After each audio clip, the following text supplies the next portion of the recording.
Hello, and welcome to Sharing Stories, a podcast featuring profiles of help and hope from the Season of Sharing Fund. I'm David Boyer. Did you know that nearly 1 in 5 people who are unhoused are over 55? In many cases, their fixed incomes simply can't keep up with rising rents and inflation. What this means is that some of our older neighbors are one crisis away from falling behind and having an incredibly hard time catching up. They're one crisis away from having to choose between rent and necessities like food and medicine, and in some cases, one crisis away from becoming homeless.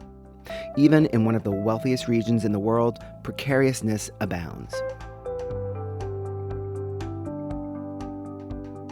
Thanks to our donors and partner agencies, since 1986, Season of Sharing Fund has been able to provide some peace of mind to more than 185,000 people in the Bay Area. The fund has been there for individuals and families when a month or two of rent made the difference between staying in their home and becoming unhoused.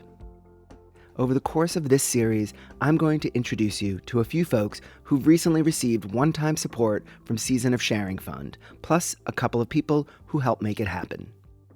Today, we'll meet Michael Sharpe at the apartment he shared with his wife of 45 years in Marin County.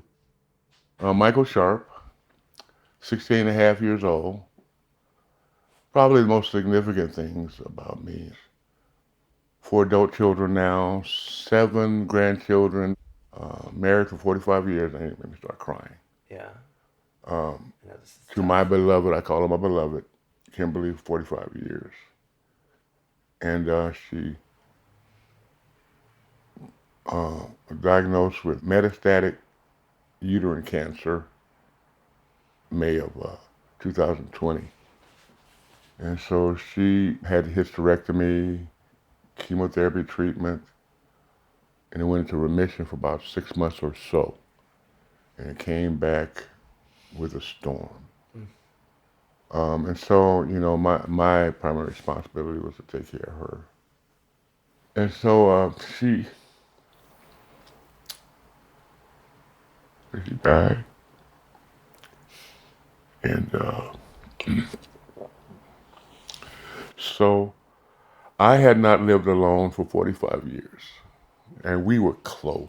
So Michael and Kimberly both went to college in Southern California.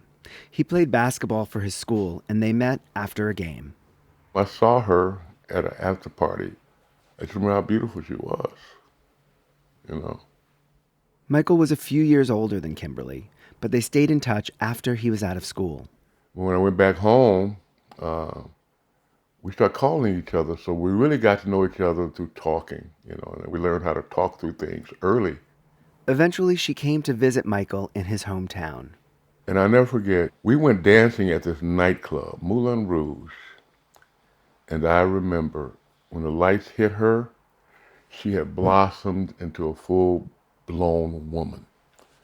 And that's when I really fell in love with her. And I said to myself, I want to make her my wife. And so I worked 2 jobs and saved my money, bought a car, and moved out to her. And we've been together ever since. Michael and I are sitting in the living room in the apartment he shared with Kimberly until she passed. The walls are packed with framed photos of his wife and their kids. Do you remember putting those up on the wall? Yeah, she did it. Wherever we lived, she'd always make sure the pictures were posted. Like a lot of families, of photos over time, children when they're young and what you see. And I just said, she just put them up. I don't think it was as meaningful to me as it was to her at the time, but they're meaningful now, and now I can see why she did what she did. The photos aren't the only reminder of their life together. He left many things around the apartment exactly as they were when Kimberly was alive. Her clothes are still in the closet, and I leave the closet door open. And I have a lamp in there that I have not turned off since she passed. But every time I look at the clothes, it hurts, but I guess it's a pain, but it's associated with how much I loved her. So that's what I think. That's why I keep the light on. It's kind of symbolic or something, I suspect. And the photos are part of that kind of thing. Of course, he stayed deeply connected to the past and her memory. At the same time, he needed to adjust to his new reality. Without Kimberly, his financial situation was a lot less stable. Thankfully, around that time, he turned 66, which qualified him for Social Security. So you've lost a lifetime love. Now I have to negotiate how to get the only income I'm going to have. And the fact of the matter is, I started to recognize, because I really realized over 45 years together, we negotiated those unknown spaces together. I'm not technologically savvy, so figuring out what the eligibility was, and that's when I came in contact with Community Action Marin. That is one of Season of Sharing's local partner organizations that, among other things, helps distribute emergency rental assistance in the area. My name is Laurel Hill, and I am the Director of Safety Net Services here at Community Action Marin. We're the official anti-poverty agency. We've been doing this since 1966. The list of federal, state, and local services that they offer to low-income residents of Marin County is extensive and includes everything from subsidized childcare and community gardens to help with tax returns and paying a utility bill. We provide a lot of programs for seniors as well, so like benefits enrollment. Which is why Michael was initially connected with the organization. We also do rental assistance with programs like Season of Sharing to help people not become unhoused. And so that would be like deposits, rental assistance. How would you describe what Season of Sharing does? Season of Sharing really is that safety net for people to address an immediate need before it becomes a crisis situation. So it's not an ongoing assistance program. It really serves those people that something happened where they got a little bit behind. Maybe they lost a job, maybe somebody was ill, maybe there was divorce. It might be that their car broke down, and all they really need is that one-time help. But if they don't get the help, things could snowball, and then they end up unhoused. And that is a far more difficult situation to address than helping somebody with 1 month's rent. And what we see with the people that are applying for a Season of Sharing is that rents are so high that people don't have, we're taught that you should have this, 3 to 6 month cushion of savings. I don't. And our clients certainly don't. And so it doesn't take much of an emergency to really throw a wrench right into somebody's finances. So in Michael's situation, he lost his wife. That was obviously a really significant event for him, and I can relate. I'm a widow, and I know it's scary to all of a sudden your income just changed because there's only one of you, and that's a really big deal. And you're dealing with other things as well, and so I think in Michael's case, just that rental assistance just gave him that little extra time to figure out sort of what's next. It's not uncommon for the people that are coming to us that there was a big change in their life that they didn't know was going to happen. More and more, it seems those people are older adults. We definitely are seeing seniors aging into poverty in Marin. And it particularly happens with renters because their income is staying pretty flat, especially if they're retired. They're on Social Security. That's not going to go up much, and the rent's going up a lot. So we're definitely seeing a lot more of that in Marin. For seniors, for sure. That's a big concern. One of the reasons Michael agreed to be interviewed is to help raise awareness of this issue. Senior citizens, people over 65, are now a larger population of the homeless. And the cost of a rental unit now, depending on the metropolitan area, is between $2,000 and $4,000. A fixed income is typically between 18 to 25. So there you go. That's why I'm thankful for funds like this. For senior citizens, that will be a remarkable, emotional, physical kind of release. I know my rent is paid, so now what can I do? So that's why it's significant. And one of the things I think we may not be aware of is that senior citizens may have been in long relationships over time that have bound them together which makes death a final separation that's truly traumatic for them. So, the notion that senior citizens struggle with being alone and loneliness and memories of not being alone factors in to the necessity of making sure they have a place to stay. I can't imagine being in a privateless homeless shelter or the congestion of an encampment, thinking about how much I love my wife with those memories. That's just a form of, from my point of view, that would be absurd. And so, and that's, and that's that dignity thing. And What's the dignity thing? dignity is an inner sense of value and worth, right? Inside, sometimes you can't articulate it, but you're worth something, you know. And loss diminishes the sense of worth.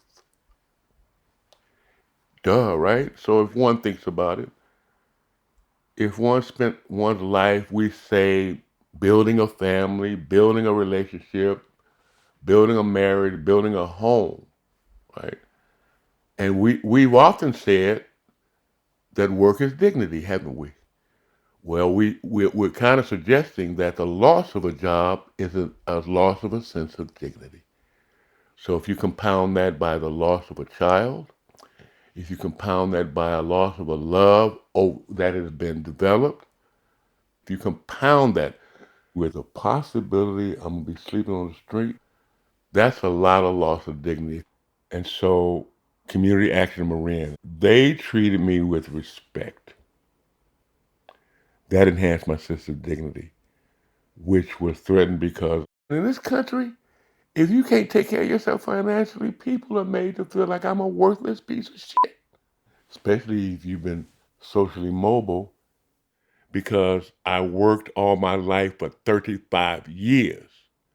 We had moments we were down, but generally speaking, we were responsible. Yeah. You understand? Yeah. I got up at 4 o'clock in the morning, went to work every day for 20 years, commuted to work.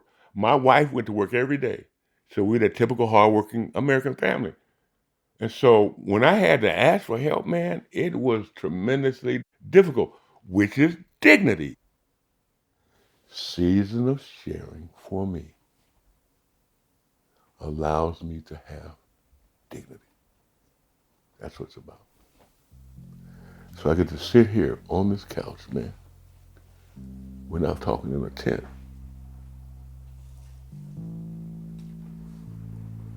Because I'm at home. I feel safe. I'm cool, man. That's what it is for senior citizens.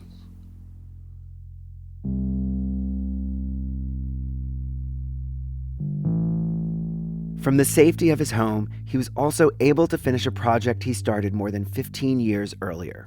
You see, Michael returned to school when he was in his 50s to get a graduate degree in theology. So what happened was, I just worked and raised my family. I worked in manufacturing at that point for 20 years. I retired, took early retirement.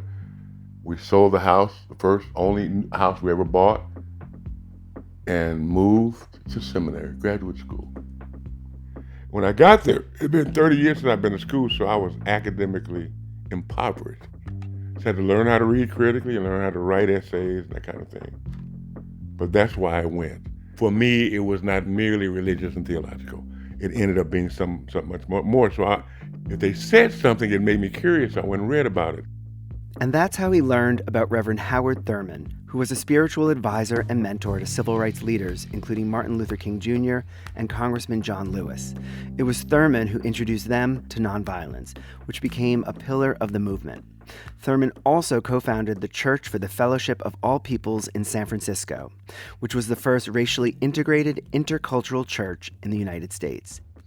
So I'm sitting in class, and we're all being all spiritual, woo-wah, and we're listening, and we play an audio tape of him. It is the notion that at any turning in the road, a man may encounter the burning bush and hear the voice say, "Take off thy shoes, for the ground on which thou standest is holy ground. So I said in the class, this sounds like a black man with an education. To me, it was a simple statement, and man, the class grew up. Oh no, Michael, it's because he was spiritual. Most theologians have a formal education. That was simply my premise. Why would you react like that? And so I said that. I said, no, it's because he had a formal education. And I never forget, the professor tells me, he said, Michael, I think you're going to make an original contribution to our thinking about Howard Thurman, which produces that book. So focus on his thinking. So I kept exploring. Every time I see some close reading, I notice an aspect that other scholars miss. Michael worked on the book on and off for more than a decade. You know, I got a sense I was getting toward the end, right when she was diagnosed with cancer. And of course, my priority is to take care of the person I love. So driving to treatment, and I just laid that aside. Driving to treatment, chemotherapy, dealing with her side effects.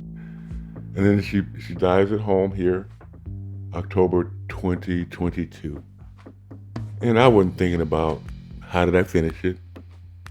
But in March of 2023, I say to myself, if she would hear, would she want to give me a shot, even if it's a long shot, to write the book? I said, I think she would, because she always did, right? I said, but you're not going to be able to do this. First of all, man, I'd have to type the manuscript on the very laptop that belonged to her. So I sit at the laptop and go, okay, you can try it, right? Nah, you can't do it on her laptop. And then I was exploring publishing and all of that. And I sent it to a publisher, 100 pages. They did the revisions, the editing, and it ended up being 360 pages. And it took about 2 months. But that's how I finished it. I just, I cried a lot when I was writing it on her laptop. What was it like to finish? Well, that's odd because at first, I'm not as sure how I felt because she's not here. She's gone. She's not coming back. Because Howard Thurman says, the tragedy of death is that the separation is final. There's no redo, ain't no makeover. It's final.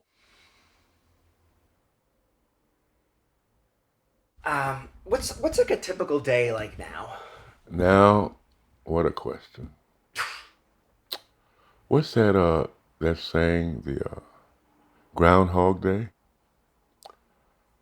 And I didn't realize it till months into the grieving her loss. Like Groundhog Day.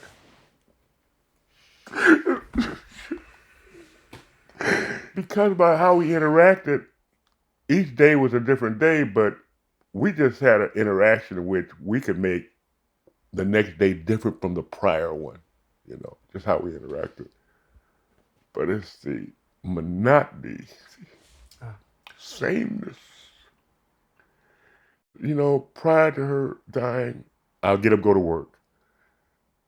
That kind of thing. But it was still that element of unexpected surprise when she was here. Because we laughed and joked. She had a sharp wit. I've taken up a lot of your time. Well, no. Thank you for being respectful and considerate that way, but think about this again. Yeah. Wake up at 7 o'clock in the morning. More often than not, I don't have people to take up my time. So what happens is I notice a little pattern I have, because I'm sitting around thinking all the time. When me and my wife here, we talk about everything we're thinking. So when I get a visitor, man, I can run my mouth. Good. So you're not taking up my time. Thank you for the interruption.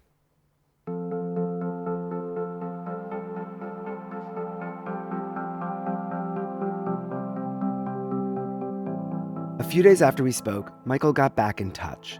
There was one quote from Howard Thurman that he thought really crystallizes what Season of Sharing Fund is all about. A man must be at home somewhere before he can feel at home everywhere. Michael Sharpe's book, A Biography of an Unsung Leader, is now available on Amazon. Thanks for listening to Sharing Stories, a podcast from Season of Sharing Fund. The Season of Sharing Fund provides one-time financial assistance to individuals and families in the Bay Area during times of crisis, when a little support can have an enormous impact. Together, we help our neighbors remain housed, cared for, and nourished so they can get back on their feet. If you want to hear more stories like Michael's, go to seasonofsharing.org/podcast. And if you want to give peace of mind to a neighbor in crisis, you can donate to the Season of Sharing Fund there too. 100% of your donation will go to providing relief to local people experiencing unexpected crises. Until next time, I'm David Boyer, and this is Sharing Stories.